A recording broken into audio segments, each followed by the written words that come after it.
ஜெபம் செய்வோம். அன்பும் இரக்கமுள்ள பரலோக பிதாவே, மனமகிழ்ச்சியான இந்த வேலைக்காக நன்றியோடு ஸ்தோத்திரிக்கிறோம். காலைதோறும் உம்முடைய கிருபை புதிதாக இருப்பதற்காக நன்றியோடு ஸ்தோத்திரிக்கிறேன். இல்லாதவர்கள் இருக்கிறது போல அழைக்கிற கர்த்தர், எங்களுக்கு நீர் எல்லாவற்றையும் உருவாக்கி கொடுத்து வருகிற கிருபைக்காய் ஸ்தோத்திரம். எங்கள் பிரயாணங்களில் உம்முடைய பாதுகாப்புக்காக நன்றி. எங்கள் குறைவில் உம்முடைய நிறைவுக்காய் ஸ்தோத்திரம். எங்கள் பலவீனத்தில் உம்முடைய பலனுக்காய் ஸ்தோத்திரம். எங்கள் சுகவீனத்தில் உம்முடைய சுகத்திற்காய் ஸ்தோத்திரம். உடைய தழும்புகளுக்காய் ஸ்தோத்திரம். உடைய ஆறுதலான வார்த்தைகளுக்காய் ஸ்தோத்திரம். உடைய ப்ராமிஸ்க்காக ஸ்தோத்திரம். உடைய வாக்குத்தத்தங்களுக்காய் ஸ்தோத்திரம். ஆண்டவரே, நீர் எங்களோடு கூட இருக்கிறீர். தேவரீர் எங்களோடு கூட இருக்கிறீர். உமது கோலும் உடைய தடியும் எங்களை தேற்றுகிற வார்த்தைக்காய் ஸ்தோத்திரம். நடத்துகிற ஆச்சரியங்களுக்காய் ஸ்தோத்திரம். அற்புதங்களுக்காய் ஸ்தோத்திரம். மகத்துவங்களுக்காய் ஸ்தோத்திரம். எண்ணி முடியாத அதிசயங்களுக்காய் ஸ்தோத்திரம். ஆராய முடியாத கிருபைகளுக்காய் ஸ்தோத்திரம். ஆண்டவரே, கணவன், மனைவி, பிள்ளைகள், பெற்றோர்கள், பேரப்பிள்ளைகள், எங்கள் வாழ்க்கை எல்லாவற்றிலும் நீர் எவ்வளவு போதுமானவராக இருக்கிறீர். அதுக்காய் ஸ்தோத்திரம். இந்த நாளிலும் கூட, இந்த நாளை துவங்கும் முன்பு உடைய சமூகத்திலிருந்து துவங்குகிற கிருபை தந்திருக்கிறேன். ஒரு நாளை கூட்டி கொடுத்திருக்கிறேன். இந்த நாளில் அநேக நன்மைகள் வரப்போகிறதுக்காய் நன்றி செலுத்தி ஸ்தோத்திரிக்கிறோம். இயேசுவின் நாமத்தில் ஜெபிக்கிறோம் நல்ல பிதாவே, ஆமென்.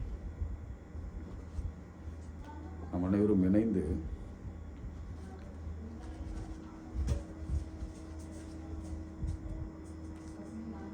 இதோ மனுஷரின் மத்தியில் தேவாதி தேவன் வாசம் செய்கிறாரே என்ற பாண்டை நாம் இதோ மனுஷரின் மத்தியில் தேவாதி தேவனே வாசம் செய்கிறாரே.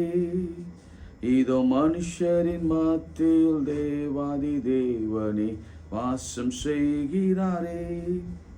தேவன் தாபரிக்கும் ஸ்தலமே, தம் ஜனத்தாரின் மத்தியிலும். தேவன் தாபரிக்கும் ஸ்தலமே, தம் ஜனத்தாரின் மத்தியிலும். தேவன் தாம் அவர்கள் தேவனாயிருந்து கண்ணீர் யாவையும் துடைக்கின்றாரே. தேவன் தாம் அவர்கள் ஜீவனாயிருந்து கண்ணீர் யாவையும் துடைக்கிறாரே.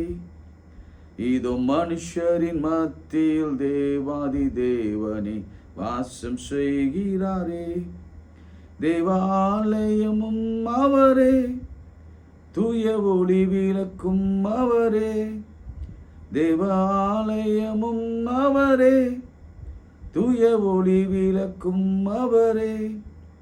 ஜீவனாலே தம் ஜனங்களில் தாகம் தீர்க்கும் சுத்த ஜீவநதியும் அவரே. ஜீவனாலே தம் ஜனங்களின் தாகம் தீர்க்கும் சுத்த ஜீவநதியும் அவரே. இதோ மனுஷரின் மத்தியில் தேவாதி தேவனே வாசம் செய்கிறாரே. மகிமை நிறை பூரணமே, மக பரிசுத்த ஸ்தலம் இதுவே. மகிமை நிறை பூரணமே, மக பரிசுத்த ஸ்தலம் அதுவே. என்றும் துதியுடனே அதன் வாசல் உள்ளே எந்தன் பாதங்கள் நிற்கிறதே. என்றும் துதியுடனே அதன் வாசல் உள்ளே எந்தன் பாதங்கள் நிற்கிறதே.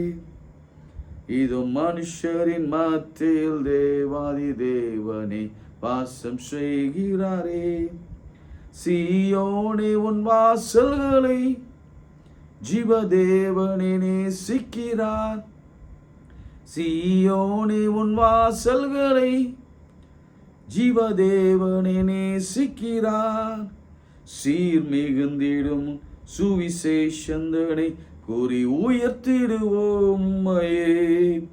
சீர் மிகுந்திடும் உன் சுவிசேஷந்தனை கூறி உயர்த்திடுவோம் உம்மையே. இதோ மனுஷரின் மத்தியில் தேவாதி தேவனே வாசம் செய்கிறாரே. இதோ மனுஷரின் மத்தியில் தேவாதி தேவனே வாசம் செய்கிறாரே. கைகளை உயர்த்தி ஆண்டவரே, கர்த்தருடைய பர்வதத்திலே பார்த்து கொள்ளப்படும். நீர் எங்களுக்காக யாவையும் செய்து முடிக்கிற கர்த்தர். எல்லா கைகளை உயர்த்தி உங்கள் உங்களுக்கு எந்தெந்த இடத்துல வியாதி, எந்தெந்த இடத்துல வலி, எந்தெந்த பிரச்சனைகள் இருக்கிறதோ, என்னென்ன போராட்டங்கள் இருக்கிறதோ, என்னென்ன குழப்பங்கள் இருக்கிறதோ, என்னென்ன தேவைகள் இருக்கிறதோ, என்னென்ன பிரச்சனைகள் சூழ்ந்து இருக்கிறதோ எல்லாம் ஆண்டவரிடத்தில் தெளிவுபடுத்துங்க. ஆண்டவரே, கணவன் மனைவி இடத்திலே காணப்படுகிற குழப்பங்கள், திருமணமாகாமல் எத்தனையோ வருடங்கள் காத்திருந்த காத்திருப்புக்கு ஒரு முடிவு வேண்டும்.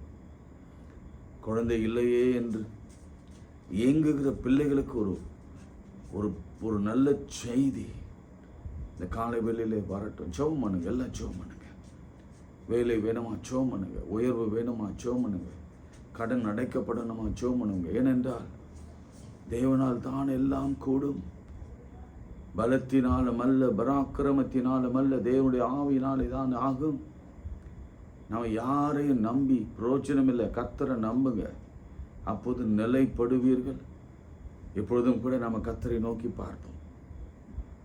ஆண்டவரே, கோர்ட்டு கேஸுமா இருக்கிறேன், போலீஸ் ஸ்டேஷனுமா இருக்கிறேன், கர்த்தர் நியாயாதிபதியாக இருந்து நியாயம் செய்யுங்க ஆண்டவரே. மாத்திரமல்ல ஆண்டவரே, நாங்கள் கடனிலே மூழ்கி தவித்து கொண்டிருக்கிறோம். கடனை அடைக்க நிர்வாகத்தை தாங்க. சிலருக்கு இருதய வலி, கர்த்தர் அதை குணமாக்குகிறார். சிலருக்கு ஷோல்டரில் பெயின், கர்த்தர் குணமாக்குகிறார். சிலருக்கு சிறுநீரக பாதிப்புகள், கர்த்தர் குணமாக்குகிறார். ஜீரண உறுப்புகளிலே பிரச்சனை, கர்த்தர் குணமாக்குற தேவன் இப்பொழுது குணமாக்கி கொண்டிருக்கிறார். அவராலே செய்யக்கூடாத அதிசயமான காரியங்கள் ஒன்றுமில்லை. சரும வியாதிகளையும் பலவீனங்களையும் நோய்களையும் லாஸ்களையும் இழப்புகளையும் சரிக்கட்ட அவராலே தான் முடியும். அவமானங்களை நிந்தைகளை சந்தோஷமாய் மாற்ற அவரால் மாற்ற முடியும். வெளிநாட்டில் இருக்கிற நம்ம பிள்ளைகள் கர்த்தர் காக்க நாம் ஜெபிப்போம். மேற்படிப்புக்காக கர்த்தரிடத்தில் மன்றாடுவோம். வாலிப பிள்ளைகளுக்காக விசேஷமாக ஜெபம் பண்ணுங்க. வாலிப பிள்ளைகள் எல்லாம் கர்த்தரை தேடணும், கர்த்தரை ஏற்றுக்கொள்ளணும், கர்த்தருடைய பிள்ளைகளாக மாறணும்.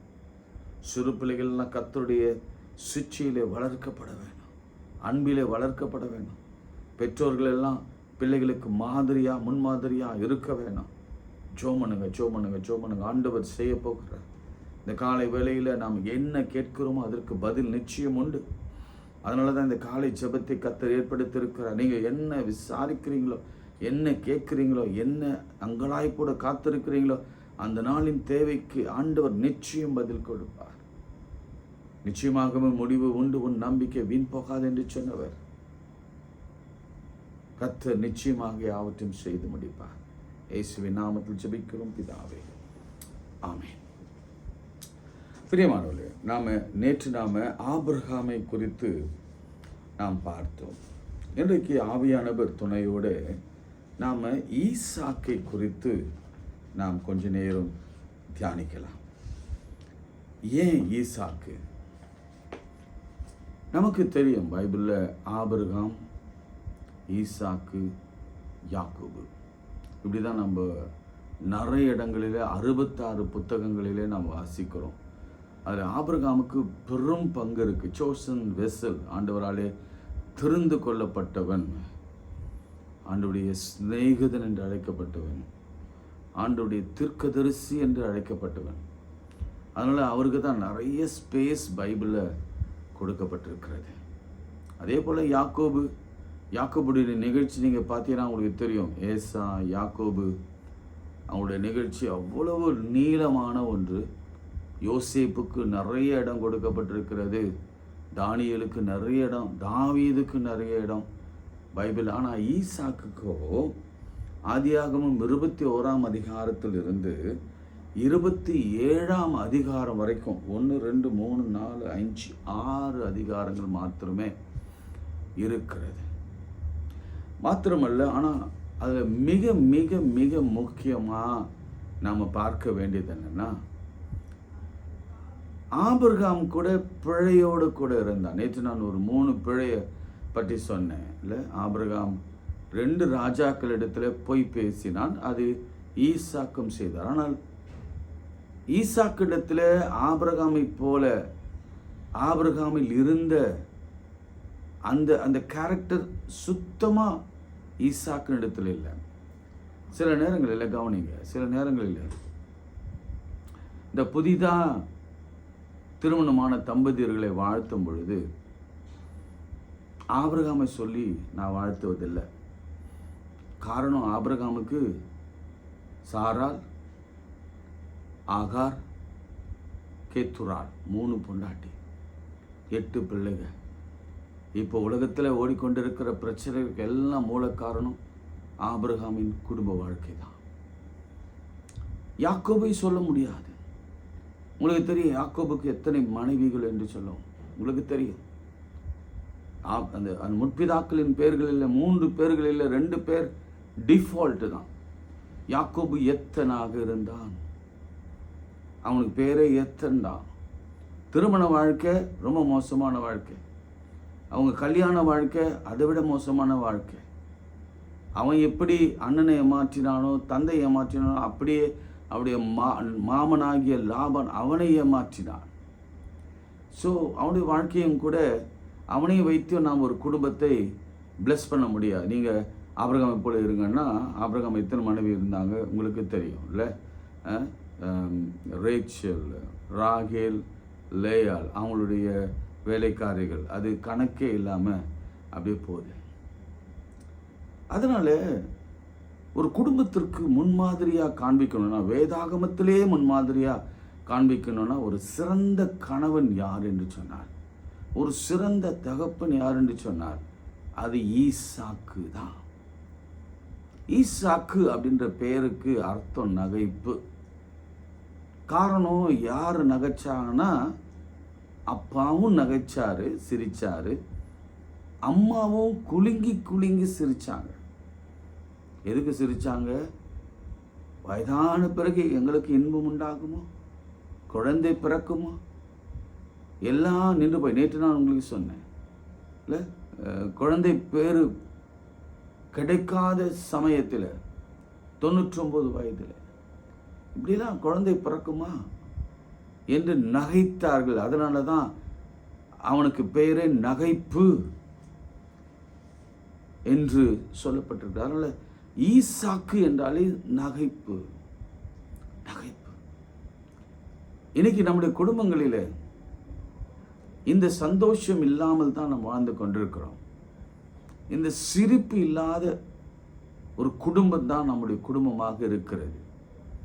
நானும் பார்க்குறேன் இந்த கடைசி காலங்களில், இந்த பழைய காலத்தில் இருந்த மாதிரி ஒரு கலகலப்பான ஒரு குடும்பத்தை நான் இதுவரைக்கும் பார்க்க முடியவில்லை. நிறைய ஹவுஸ் விசிட்டிங்லாம் போவோம், நிறைய குடும்பங்களோட கூட பேசும்பொழுது அப்பா அம்மா பிள்ளைகள் மனவிட்டு சிரித்து பேசுவாங்களா அப்படின்னா நிச்சயம் இல்லை. ஆளுக்கு ஒரு மொபைல் ஃபோன், ஆளுக்கு ஒரு டிவி, ஒரு ரூமுக்கு ஒரு டிவி, கையில் லேப்பு டேப்பு எல்லாத்தையும் வச்சுட்டு அவங்கவுங்க தனித்தனியாக சிரிச்சுட்டுக்கிறாங்க.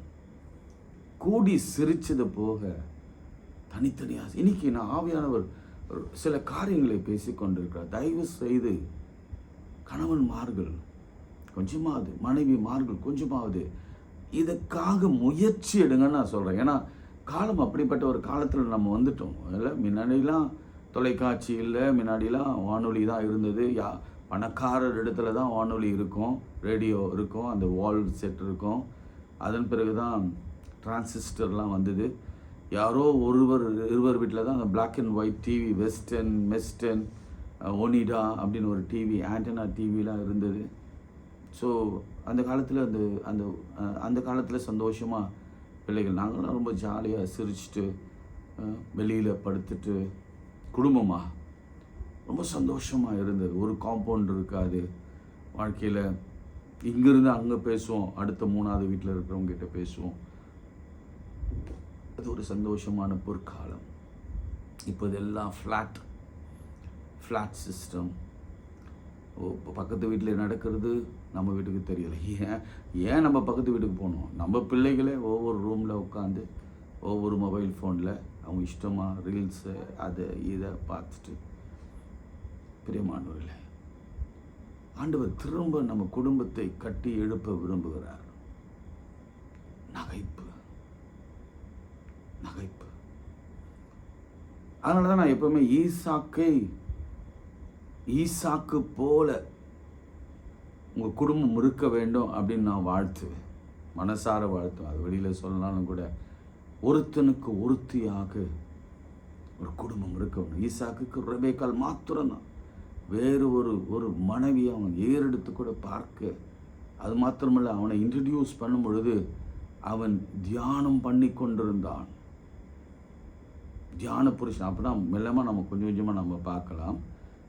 ஆனால் நகைப்பு இருக்கிறதா என்று கேட்டால் இல்லை. அப்போது இன்னைக்கு ஆவியானவர் ஒரு தெளிவான ஒரு ஆலோசனை கொடுக்கிறார். சிரிச்சாதான் நம்ம உயிரோடு ரொம்ப நாட்கள் வாழ முடியும். ரொம்ப இப்போ அவ்வளவு இறுக்கம், அவ்வளவு டென்ஷன், அவ்வளவு டிப்ரெஷன், அவ்வளவு ஆங்ஸைட்டி,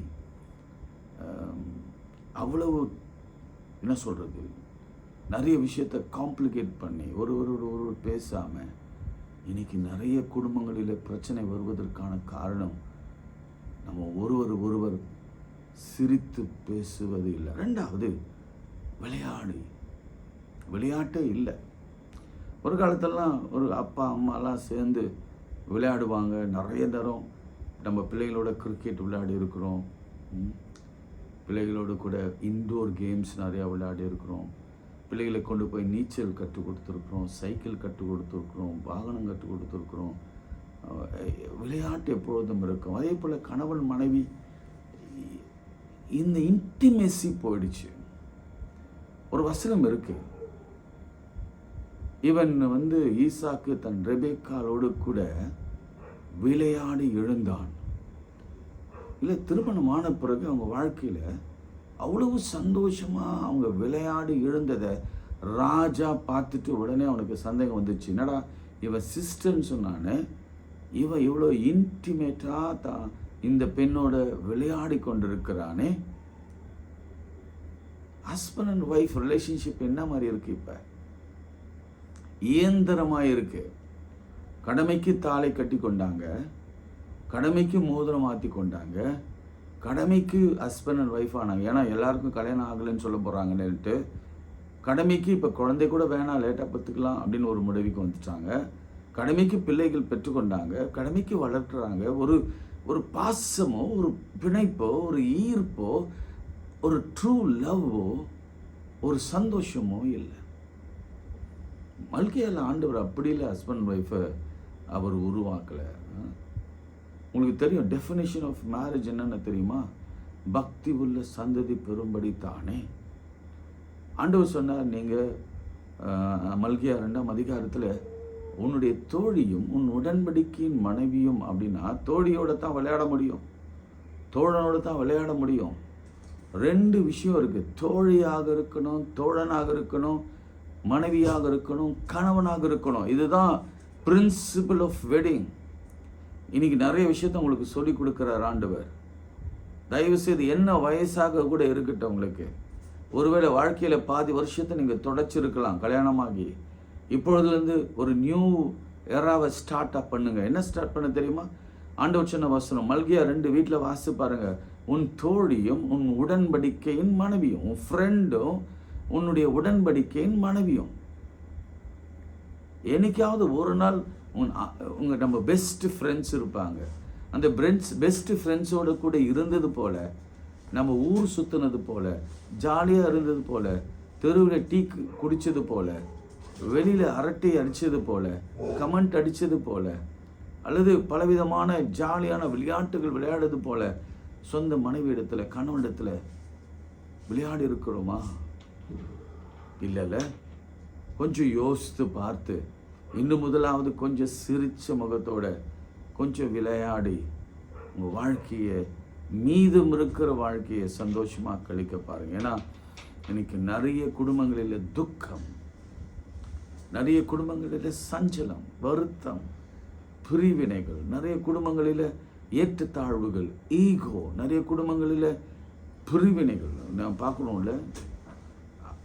நிறைய இந்த மேரிட்டல் இம்மாரலிட்டின்னு சொல்லுவோம்ல, அது நடக்குது நிறைய. காரணம் என்ன தெரியுமா?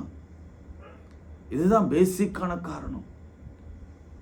ரொம்ப தெளிவாக பேசுகிறேன், ஏன்னா ஆவியானவர் பேச சொல்கிறத நான் நிச்சயம் பேசி ஆகணும். ஒரு மனைவி தான் கணவனை பிடிக்காமல் வெளியில் போகிறா அப்படின்னு சொன்னால் அதுக்கு காரணம் மனைவி அல்ல. அந்த கணவன் தன் மனைவியிடத்தில் ஒரு தோழனை போல, மனைவியை போல, உடன்படிக்கை மனைவி போல பார்க்கலை. அதே போல் ஒரு கணவன் தன் மனைவியை விட்டு வேறு போகிறான், வேறு இடத்துக்கு போகிறான், அவன் இன்ட்ரெஸ்ட் வேறு இடத்துல இருக்கிறதுனா அவளை தோழியாகவும் உடன்படிக்கையின் மனைவியாகவும் நீ மாற்றலை, பார்க்கலை. இன்னைக்கு தயவுசெய்து பெரியவங்க நீங்கள் பார்த்து கொண்டிருந்தா இது உங்களுக்கு கர்த்தர் கொடுக்கிற ஆலோசனை. இந்த ஆலோசனையை உங்கள் அடுத்த தலைமுறை பிள்ளைகளுக்கு நீங்கள் சொல்லிக் கொடுங்க. உங்கள் பிள்ளைகளுக்கு சொல்லிக் கொடுங்க, பேர பிள்ளைகளுக்கு சொல்லிக் கொடுங்க. இது அசிங்கம் அல்ல. நம்ம பைபிள்லாம் சொல்லிக் கொடுப்போம். அப்போது இந்த குடும்பங்கள் பிரிவதை நம்ம தடுக்கிறோம். ஹஸ்பண்ட் அண்ட் ஒய்ஃப் புரிந்து வாழ்வதை தடுக்கிறோம், டிவோர்ஸை தடுக்கிறோம். ஒரு பெஸ்ட் எக்ஸாம்பிள் இந்த பைபிள்னா அது ஈசாக்கு ரெபேக்காலின் மேரேஜ் தான். ரொம்ப அழகாக நடத்தினார் ஆண்டவர். ஆபிரகாம் ஜெபம் பண்ணார், நீங்களும் நல்ல தகப்பன் தான், ஆவிக்குரிய தகப்பன் நீங்கள், ஆவிக்குரிய தாய் சாராளை போல நீங்கள் உங்கள் பிள்ளைகளுக்கு ஒரு நல்ல வரன் கொடுக்க அவர் காத்திருக்கிறார். ஆபிரகாம் என்ன தெரியும் பண்ணாரு? ஜெபம் பண்ணாரு. ஜெபம் பண்ணி தான் வீட்டில் பிள்ளையா இருந்த எலியேசரை கூப்பிட்டு அப்பா எனக்கு வயசாயிடுச்சு, நீ தயவு செய்து போயிட்டு என் இனத்தில், அவர் சொன்ன வார்த்தை அதுதான். நீங்கள் கவனிங்க, ஜாதியில் இல்லை. இன்னைக்கு எல்லாம் சொல்லுவாங்க ஏன் ஜாதியில் எடுக்கணும், அந்த ஜாதி பற்றிய பைபிள் பேசவே பேசாது. அதனால தான் ஆண்டவர் அந்த ஜெபத்தை கேட்டு கரெக்டாக நாகோர், உங்களுக்கு ஏற்கனவே நேற்று நான் ஒரு ஆபிரகாமுடைய சகோதரர் பேர் 2 பேர் சொன்னேன். நாகோர், ஆராம், இந்த 2 பேர் அவங்களுடைய பிள்ளை தான் லாபான். லாபானுடைய சகோதரி தான் ரெபேக்காள். ஆண்டவர் அழகா நேர்வழியாய் நடத்தினார். ஏதோ ஒரு இனத்துக்கு நேராக அல்ல, ஒரு ஜாதிக்கு நேராக அல்ல, கர்த்தருடைய சித்தத்திற்கு நேராக ஜெபத்தின் விளைவாக ஆண்டவரை தேடினதற்காக உண்மையாக இருந்தபடினால, ஆண்டவருடைய சிநேகிதன் எனப்பட்டதுனால, ஆண்டவருடைய தீர்க்கதரிசி எனப்பட்டதுனால தம் மகனுக்கு ஒரு நல்ல மனைவி அமைய வேணும். அந்த பிள்ளைகள் வழியாக சந்ததி சந்ததி சந்ததி சந்ததியாக வரணும். ஆண்டவருடைய சித்தம் அது. பெண் தேடும் பொழுதும் பெண் கொள்ளும் பொழுதும் நீங்கள் ஜாதியும் இனத்தையும் பதவியையும் அதோடைய பணத்தையும் நகை அதெல்லாம் பார்க்காம ஜெபம் பண்ணுங்க. அந்த மனசில் அந்த அந்த அந்த அந்த பிளாக் மார்க் எடுத்துருங்க. அந்த பிச்சை எடுத்துட்டு ப்ராட் மைண்டடா, நல்ல பையனா, ஆவியில் நிரம்பினவனா. ஏன்னா நீங்கள் ஈசாக்கை பற்றி படிக்கும் பொழுதெல்லாம் நீங்கள் உங்களுக்கு நிறைய உங்களுக்கு எக்ஸசைஸ் கொடுக்க முடியும். ரோமர் 8ஆம் அதிகாரம், கலாத்தியர் 4ஆம் அதிகாரம், எபிரேயர் 11ஆம் அதிகாரம், இவைகள் எல்லாவற்றையும் பார்த்தீங்கன்னா என்ன வரும்னா ஆவியின் பிள்ளைகள், மாம்சத்தின் பிள்ளைகள், ஈசாக்கு போல வாக்குத்தத்தத்தின் பிள்ளைகள். மாம்சத்தின் சிந்தை மரணம், ஆவியின் சிந்தையோ ஜீவன். அதே மாதிரி அடிமையின் பிள்ளைகள், சுவாதீன பிள்ளைகள். அடிமையின் பிள்ளைகள்லாம் ஆகார் இடத்தில் பிறந்த பிள்ளைகள், சுவாதீன பிள்ளைகள்னா ஈசாக்கு இடத்துல பிறந்த பிள்ளைகள். இதெல்லாம் வரும். கலாத்தியரில் நீங்கள் நல்ல ஞாபகம் வச்சுக்கோ 4ஆம் அதிகாரம், எபிரேயரில் உங்களுக்கு தெரியும் 11ஆம் அதிகாரம், ரோமரில் 8ஆம் அதிகாரம் மிக மிக மிக முக்கியமான அதிகாரம். ரோமர் 8, கலாத்தியர் 4, எபிரேயர் 11. இதில் ஈசாக்கை குறித்து நிறைய செய்திகளை நம்ம பார்க்கலாம். அப்போ திருமணத்தில் ஆவியின் சிந்தை இருக்கணுமே தவிர மாம்ச சிந்தை இருக்கக்கூடாது. ஆவியின் சிந்தை ஜீவன், மாம்ச சிந்தை மரணம். ஜெபம் பண்ணுங்க. உங்கள் ஆண்டவர் உங்கள் இருதயத்தை அவர் பார்க்கிறார். இருதயத்தை அவர் பார்க்கிறார். சரி, ஒரு முக்கியமான செய்தி மாத்திரம் ஃபர்ஸ்ட் பாயிண்டாக நான் சொல்லிட்டு நான் ஜெபிக்க விரும்புகிறேன். ஈசாக்கு பற்றி சொல்லும் பொழுதெல்லாம் சங்கீதம் 105:19 1 நாளாகவும் 16:16 கர்த்தர் ஈசாக்குக்கு ஆணையிட்டு, பைபிளில் யாருக்கும் கர்த்தர் ப்ராமிஸே பண்ணல எக்ஸப்ட் ஈசாக்குக்காக. இதிலிருந்து உங்களுக்கு எனக்கு ஒரு வார்த்தை வருகிறது, என்ன தெரியுமா? நாம் ஈசாக்கின் பிள்ளை, ஆவிக்குரிய பிள்ளைகளாக இருப்போமாகில் நமக்கு அவர் ஆணையிட்டு சில ப்ராமிஸ்களை கொடுப்பார். நல்ல சத்தம் ஒரு ஆமென் சொல்லுங்க. ஆணையிடுவார், நமக்காக ஆணையிடுவார். எத்தனை பேர் சந்தோஷமா இருக்குது இல்லை? அவர் ஆணையிடுவார்னா இவ்வளோ சந்தோஷம் இல்லை? அந்த வசனத்தை எழுதி வாசிங்க. அவர் ஈசாக்குக்கு ஆணையிட்டதை கொடுத்தார். அடுத்து யாத்திராகம் 2:24 லேவியராகம் 26:43 ஈசாக்குக்கு வாக்கு பண்ணினதை நிறைவேற்றினார். உங்களுக்கும் எனக்கும் அவர் நிறைவேற்ற வல்லவராக இருக்கிறார். ஆமென். நிச்சயமாக நிறைவேற்ற வல்லவராக இருக்கிறார். நாளைக்கு நாம் மிக முக்கியமான சில குறிப்புகளை நாம் பார்க்க போகிறோம். இன்றைக்கு முதலாவது ஈசாக்கின் விசுவாச வாழ்க்கையை குறித்து நாம் பார்க்கலாம். ஈசாக்கு சின்ன வயசில் இருந்தே, பிறந்ததிலிருந்தே அவன் தன் தாய் சாராளால் வளர்க்கப்பட்டவன்.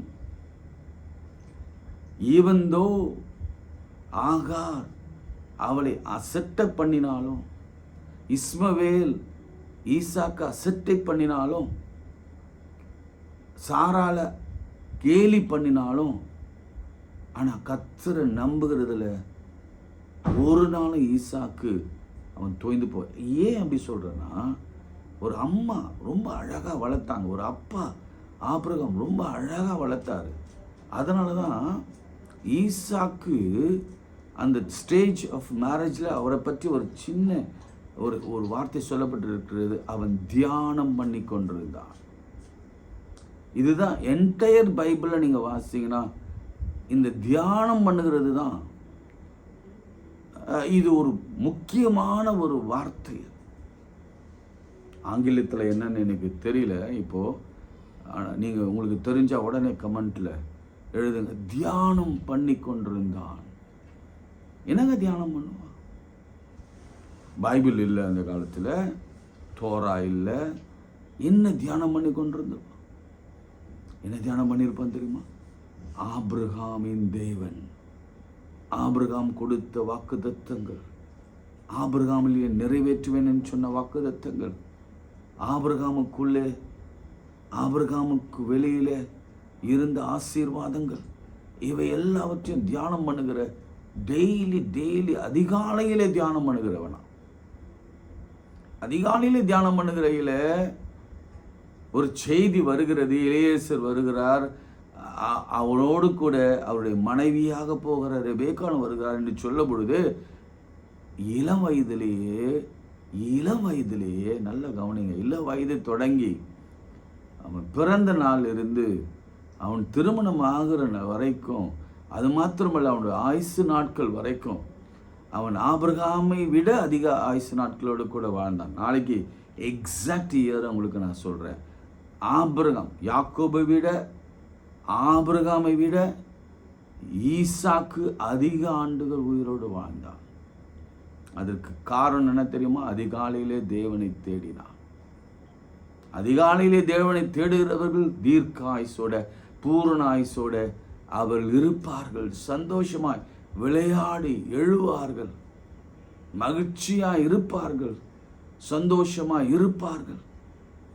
அவங்க வேண்டுவதெல்லாம் கர்த்தர் கேட்பார். எப்படி பயபக்திக்குரியவர் என்று சொல்லலாம்ல. ஒரு முக்கியமான வசனம் வாசிக்கிறேன் உங்களுக்காக. என்ன வசனம்? ஆதியாகமம் 31 இதுதான் இன்னைக்கான வசனம். அது நீங்கள் எல்லாரும் மனப்பாடம் பண்ண வேண்டிய ஒரு வசனம். 31 42 ஜெனசிஸ் 31:42 பாருங்கள். உங்களுக்கு எத்தனை பேருக்கு இது நினைவு இருக்குன்னு பாருங்கள். நம்ம வாசித்திருக்கிறோம். என் பிதாவின் தேவனாகிய ஆபிரகாமின் தேவனும் ஈசாக்கின் பயபக்திக்குரியவரும் என்னோடு இராமல் போனால் நீர் இப்பொழுது என்னை வெறுமையாய் அனுப்பிவிட்டிருப்பீர். தேவன் என் சிறுமியையும் என்னுடைய கையின் பிரயாசத்தையும் பார்த்து நேற்று ராத்திரி உம்மை கடிந்து கொண்டார் என்று சொன்னார். அதில் முக்கியமாக நம்ம புரிந்து கொள்ள வேண்டிய வார்த்தை, நம் மனதில் ஆழமாக எழுத வேண்டிய வார்த்தை, ஈசாக்கின் பயபக்திக்குரியவர். சொல்லுங்க, என்னோட சேர்ந்து சொல்லுங்க, ஈசாக்கின் பயபக்திக்குரியவர். டைட்டில் பாருங்க. சரி, உங்களுக்கு எந்த டைட்டில் பிடிக்குது? ஆபிரகாம் சிநேகிதன், தேவனுக்கு சிநேகிதன். ஆபிரகாமினுடைய சிநேகிதன் தேவனே சொன்னார். மற்றவங்க சொன்னாங்க ஆபிரகாம் ஒரு தீர்க்கதரிசி என்று எழுதப்பட்டிருக்கிறது. தாவீத, என் தாசனாகிய தாவீது, என்னுடைய இருதயத்துக்கு ஏற்றவன் தாவீது என்று ஆண்டவரே சொன்னார். இப்படி பல பெயர்கள், பல பல பல பட்ட பெயர்கள் இருந்த போதும் முக்கியமான ரொம்ப ரொம்ப ரொம்ப ரொம்ப வியப்புக்குரிய, ரொம்ப ஆசீர்வாதமான பயபக்திக்குரியவர். சொல்லுங்க, திரும்ப சொல்லுங்க, ஈசாக்கின் பயபக்திக்குரியவர். நம்மோடு கூட அவர் இருக்கிறார். அவர் நம்மை வெறுமையாய் அனுப்ப மாட்டார். நம்முடைய கையின் பிரயாசத்தை அவர் பார்த்து நம்மை ஆசீர்வதிப்பார். சிறுமையும் கையின் பிரயாசத்தையும் பார்த்து அவர் ஆசீர்வதிப்பார். காரணம் என்ன தெரியுமா? சிறு வயதிலிருந்து கர்த்தருக்கு பயப்படுகிறவனாய் ஈசாக்கு கர்த்தருக்கு பயப்படுகிறவனாய் இருந்தான். அதுதான் அவருடைய அர்த்தம். ஈசாக்கு கர்த்தருக்கு பயபக்தி உள்ளவனாக அவன் இருந்தான். ஈசாக்கின் பயபக்திக்குரியவரே. பிரியமானவர்களே, நம்முடைய வாலிப பிள்ளைகள்லாம் அப்படி இருக்கிறாங்க. இன்னைக்கு நம்முடைய ஜெபம் இதுவாக தான் இருக்கணும். ஆண்டவரே, என் பிள்ளைகள் வாலிப பிராயத்தில் ஈசாக்கின் பயபக்திக்குரியவர் என்று பேர் எடுக்கணும். அப்பா, உங்கள் பிள்ளை பேரை போட்டு சொல்லுங்க. உங்கள் பிள்ளை ராஜாவாக இருக்கலாம். ராஜா பயபக்திக்குரியவர் உடைய பிள்ளை என்று சொல்லப்பட வேண்டும்.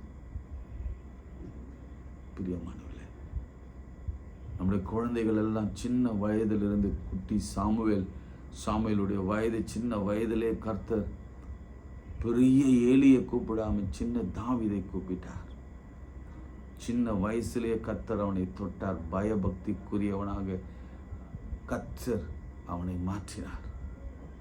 தாவீது பயபக்திக்குரியவனாக கர்த்தர் சிறு வயதிலே மாற்றினார்.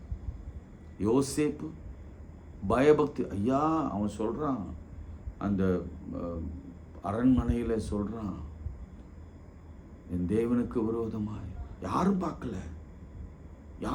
இந்த பாவத்தை யாரும் பார்க்க முடியாது.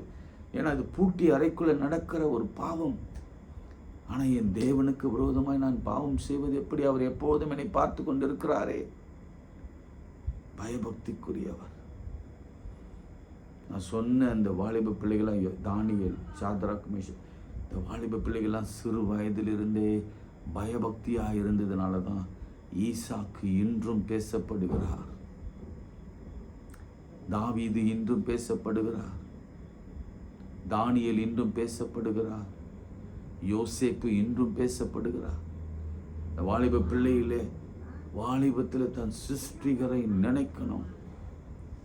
நம்முடைய ஜெபங்கள் எல்லாம் தினந்தோறும் தயவு செய்து இந்த காலை ஜெபத்தில் இனிமேலாவது நாம் ஒருவருக்காவது, ஒரு செக்டாருக்காவது நாம் ஜெபிக்க வேணும்.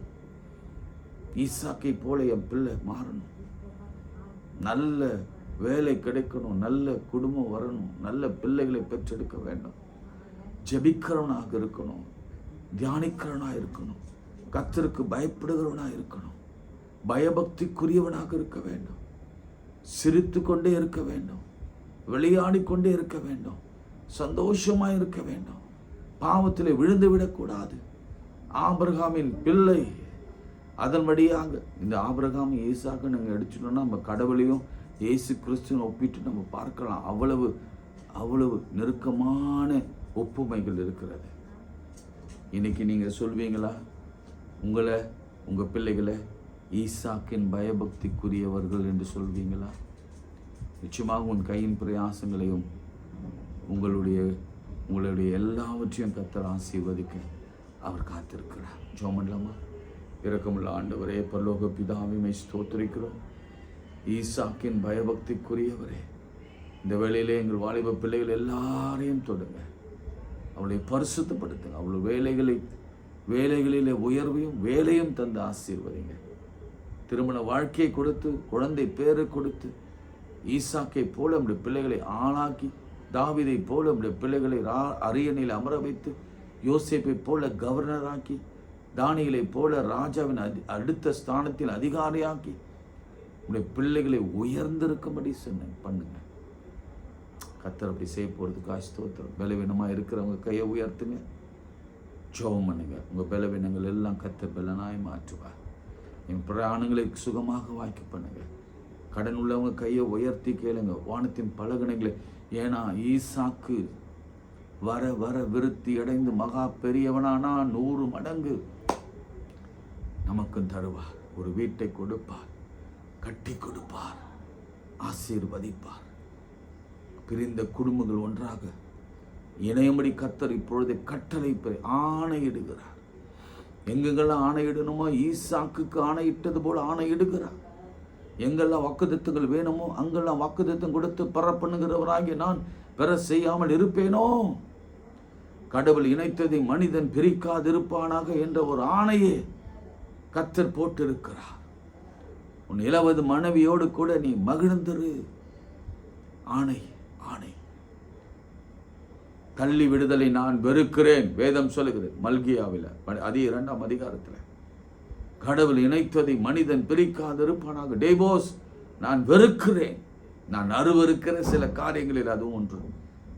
இணைந்து வாழ கிருபைத்தார். டிவோர்ஸ் வெறுக்கிறேன். அப்படிப்பட்டவங்க பரலோகத்துக்கு அல்ல, நரகத்தில், இன்னும் சொல்ல போன உலகத்தில் இருக்கும் பொழுதே நரகத்தை அனுபவித்து அவருடைய முடிவு அழிவு. ஆண்டவரே நடத்துங்க, ஆசீர்வதிங்க. இயேசுவின் நாமத்தில் ஜெபிக்கிறோம் பிதாவே, ஆமென். நமது ஆண்டவராகிய இயேசு கிறிஸ்துவின் கிருபை, பிதாவாகிய தேவனுடைய அன்பு, பரிசுத்த ஆவியின் ஐக்கியம் நம் அனைவரோடும் மீண்டும் சதாக்கள் நிலைத்திருப்பதாக. ஆமென். God bless you.